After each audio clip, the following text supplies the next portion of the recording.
Nous entamons le troisième Chumash, qui est le Chumash Vayikra, qui est appelé dans le Midrash Kitov, parce que c'est la lumière qui s'exprime par le bien.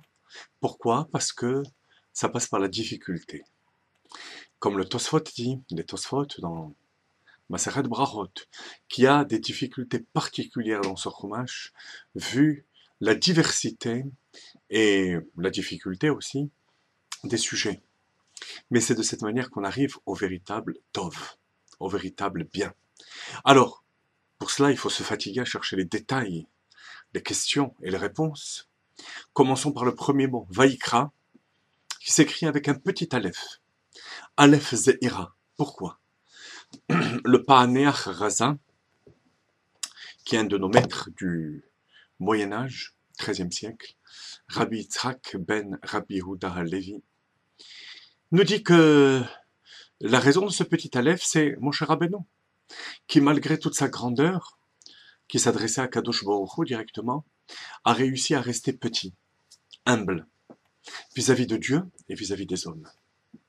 Ve'aish Moshe anav mikol ha'adam asher al pnei adama. Ça, c'est la leçon classique de l'humilité. Ce que vous allez apprendre aujourd'hui, chers amis, c'est de quelle forme d'humilité il s'agit. Parce qu'attention, il y a une question qui se pose. C'est que cette humilité est mise en allusion dans la lettre Aleph. Or, la lettre Aleph en hébreu signifie quelque chose. D'abord, c'est la première lettre, celle qui commande toutes les autres. Et ensuite, Aleph en hébreu veut dire justement commander. Alouf. Alouf, c'est celui qui commande, c'est celui qui dirige. Alors pourquoi cette humilité est mise en allusion dans la lettre Aleph? Pour nous signifier la chose suivante. Il est facile d'être humble dans des domaines où on ne brille pas particulièrement. Parce qu'on sait que d'autres sont bien supérieurs à nous. Alors, vis-à-vis d'eux, on est humble dans les autres domaines.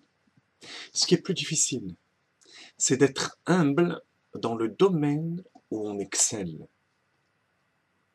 Alors, vous verrez beaucoup de personnes qui sont humbles et qui parlent de manière affable, gentil, plus que gentil, avec une humilité, tant qu'on n'a pas touché leur domaine de prédilection, là où ils se sentent les spécialistes numéro 1. Parce que là, c'est eux-mêmes, ça touche l'essence même de leur personne. Et là, malheureusement, le travail n'a pas été fait. On ne va pas sentir cette humilité. La force de Moshe Rabbeinu, c'est que dans le domaine où il excellait, dans la névoie, dans la prophétie, c'est là où il avait toute son humilité.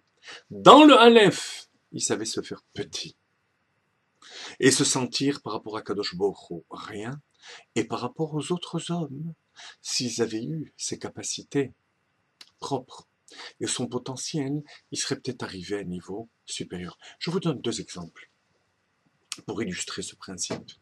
Regardez, au moment où Eldad ou Medad mitnab'im b'machane, où Eldad et Medad prophétisent, Yehoshua, qui est hors de lui, dit à Moshe Rabbeinu, Adoni Moshe Klaem, fais-les cesser.